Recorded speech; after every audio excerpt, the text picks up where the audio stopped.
Hello everyone, welcome to JKSSB online tutorials. आज के lecture में हम लोग प्रोडक्शन के एमसीक्यूज़ कंटिन्यू करने वाले हैं। लास्ट क्लास में हमने 22 तक कर लिए थे, आज हम 22 से स्टार्ट करेंगे। आज की क्लास का पहला एमसीक्यूज़ आपके सामने आ चुका है। Which factors are used in short run production. तो शॉर्ट रन प्रोडक्शन में कौन कौन सा फैक्टर यूज़ होते हैं, पहले भी क्वेश्चन हो गया था। फिक्स्ड और ये दोनों यूज़, क्योंकि बाकी फिक्स्ड होता है और एक वेरिएबल होता है, तो आंसर आ जाएगा ये। आगे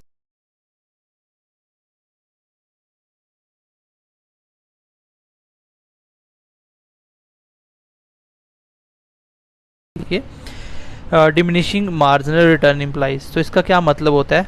डिमिनिशिंग मतलब कम होता हुआ मार्जिन, मतलब मार्जिनल पहले 10 आ रहा था, अब 8 आ रहा है, 6 से कम होता है। उस केस में क्या होता है? ये डिक्रीजिंग एवरेज प्रोडक्ट को डिक्रीज़ करता है, तो ये बिल्कुल सही होता है। आगे देखिए, डिक्रीजिंग मार्जिनल प्रोडक्ट को डिक्रीज़ करता है, तो बिल्कुल सही होता है। आगे देखिए, increasing total product at diminishing rate, बिल्कुल सही होता है। देखिए ये स्टेज ऐसी थी, मैंने आपको टेबल से अभी भी रिवाइज में भी समझाया था। देखो, मार्जिन का मतलब कि बढ़ तो रहा है लेकिन कम कम बढ़ता जा रहा है। पहले 10 था, फिर 8 ऐसे बढ़ रहा है, तो इसका मतलब टोटल प्रोडक्शन तो इंक्रीज़ करेगा, टोटल तो इंक्रीज़ करेगा। दूसरी चीज़, जो मार्जिनल प्रोडक्ट है वो तो सामने बोल रहा है डिमिनिशिंग में क्या होता है, कम हो रहा है, तो मार्जिनल कम हो रहा है, बिल्कुल सही है। डिक्रीजिंग एवरेज प्रोडक्ट, तो अगर कोई चीज़ कम ऐड हो रही है तो एवरेज भी कम होना स्टार्ट हो जाएगी, ठीक है। तो आंसर होगा ऑल ऑफ द दीज, ठीक है, all of the above.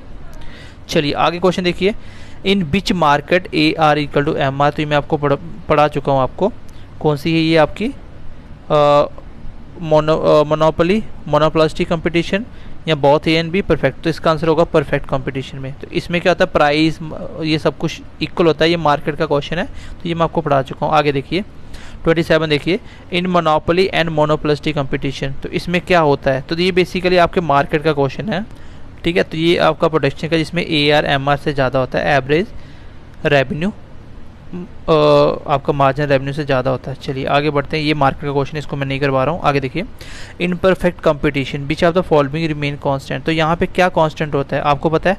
A R और एम आर कांस्टेंट होता है, तो आंसर होगा both A R and M R. चलिए आगे बढ़ते हैं। ये तो कुछ क्वेश्चन आ गए थे आपके मार्केट के। In which market A R curves is parallel to X axis. तो आपको पता है ये आपकी कंपटीशन, जब प्राइस फिक्स है तो एवरेज भी फिक्स है, मार्जिन रेवेन्यू भी फिक्स है, एवरेज रेवेन्यू फिक्स है। इसका मतलब इसके जो पैरेलल आ रही है, तो ये परफेक्ट कंपटीशन का पार्ट है। ये आपका मार्केट का टाइप, आप मार्केट में ये समझोगे क्वेश्चन फिर से। चलिए आगे क्वेश्चन देखिए, the basic conditions of firms equilibrium is. तो फर्म्स की बेसिक कंडीशन क्या होती है? इक्विलिब्रियम किसको बोलते हो? जब आप मार्जिनल कॉस्ट मार्जिनल रेवेन्यू के बराबर हो, जब मार्जिनल रेट टोटल रेवेन्यू के बराबर हो, जब मार्जिनल रेट एवरेज रेवेन्यू के बराबर हो, जब एसी। तो आंसर होगा जब मार्जिनल कॉस्ट मार्जिनल रेवेन्यू के बराबर हो। ये मैंने क्लास के पहले ही बता दी, जब आपको मार्केट करवाया था ना, ये टर्म मैंने आपको तब करवाई थी। चलिए आगे बढ़ते हैं। The production function. Production function क्या होता है? तो मैंने आपको बताया था ना, जब भी फंक्शन का वर्ड आएगा, प्रोडक्शन का फंक्शन, फंक्शन का मतलब रिलेशनशिप की बात होगी। बोल रहा है कि is the relationship between quantity of input used and the resulting quantity output. तो बिल्कुल मैंने अभी बेसिक में समझाया था, इनपुट आउटपुट का रेशियो होता है, बिल्कुल सही है, ठीक है। आगे बढ़ते हैं। Tells us the maximum attainable output from the given combination of input. तो ये भी बिल्कुल सही है, जितना इनपुट दोगे उतना आउटपुट मिलेगा, ये भी प्रोडक्शन का फंक्शन होता है।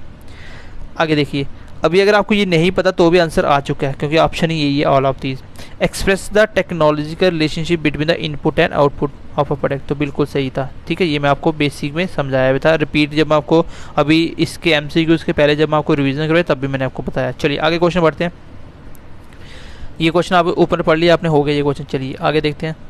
Variable proportions type product function exist. बोल रहा है कि जो वेरिएबल प्रोपोर्शनल टाइप है वो किस प्रोडक्शन फंक्शन में एग्जिस्ट करता है? तो वेरिएबल प्रोपोर्शन किस में करता है? शॉर्ट रन में करता है ना, शॉर्ट रन में। शॉर्ट रन में क्या होता है?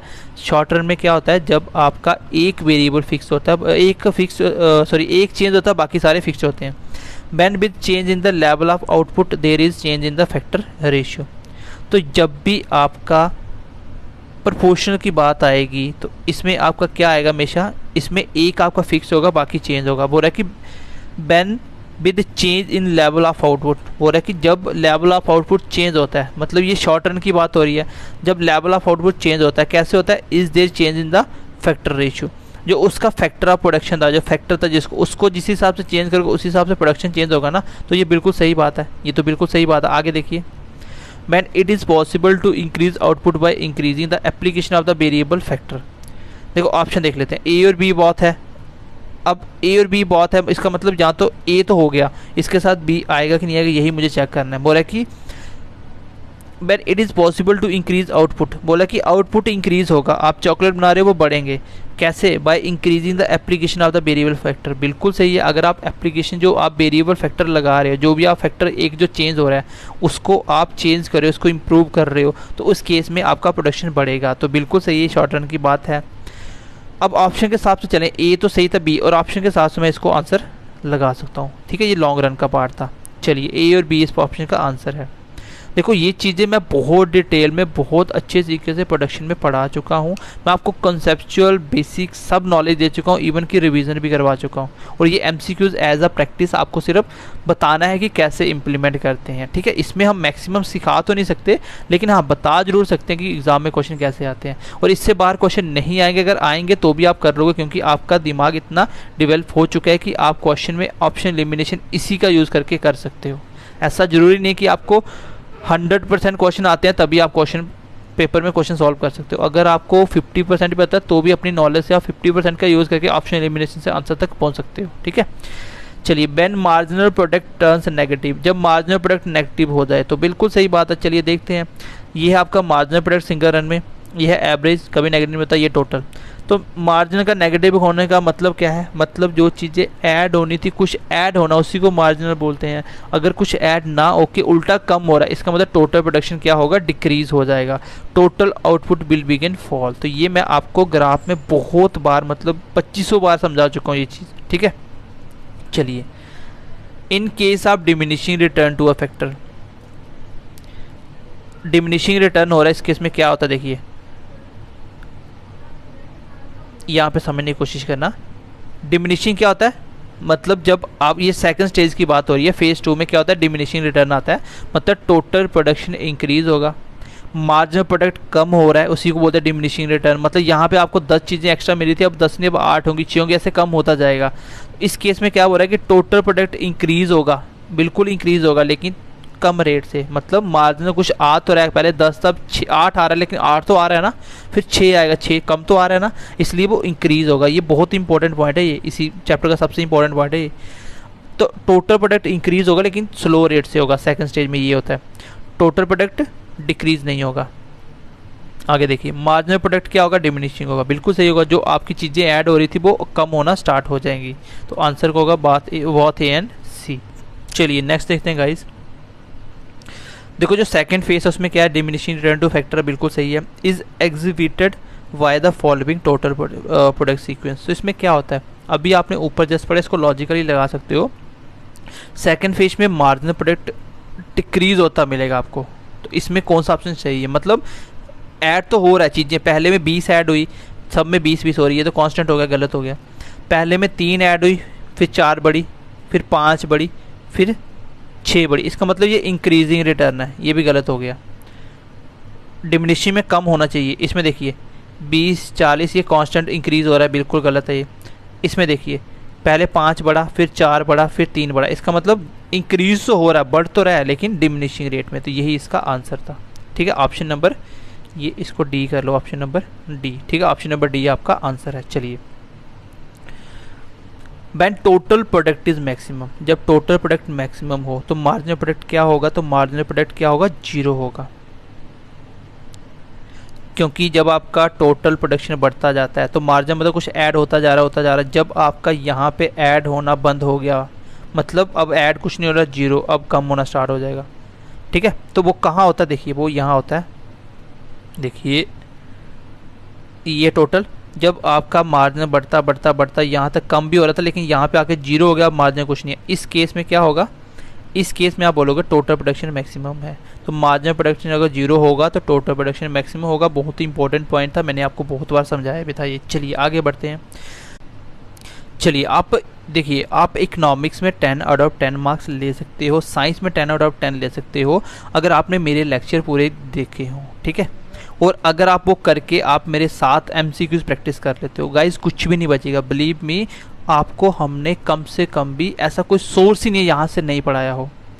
इवन कि 5 से 6 बुकों को इकट्ठा करके वहाँ से पढ़ाया हुआ है और 10 साल के पुराने पेपर को एनालिसिस किया हुआ है। इससे बाहर कुछ नहीं बचेगा आपके लेवल पे।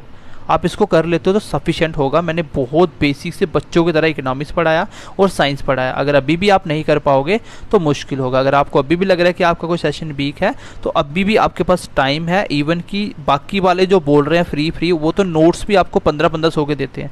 हमने आपको कोर्स 3 कोर्स कंप्लीट जिसमें 5 से 6 टीचर पढ़ा रहे हैं वो आपको 499 में कर दिया। आपको नोट्स उसमें दे रहे हैं, हम आपको पीडीएफ दे रहे हैं, 700 तक लेक्चर दे रहे हैं, मॉक टेस्ट 50+ मॉक टेस्ट होंगे, इसमें sectional chapter wise mock test होंगे, यहाँ पे फुल मॉक टेस्ट होंगे, एमसीक्यूज करवा रहे हैं, पीडीएफ मिलेगी। इससे ज़्यादा और क्या देंगे? इतने की तो बेटा बुक भी लेने जाओगे वो भी 5000 की आएंगी।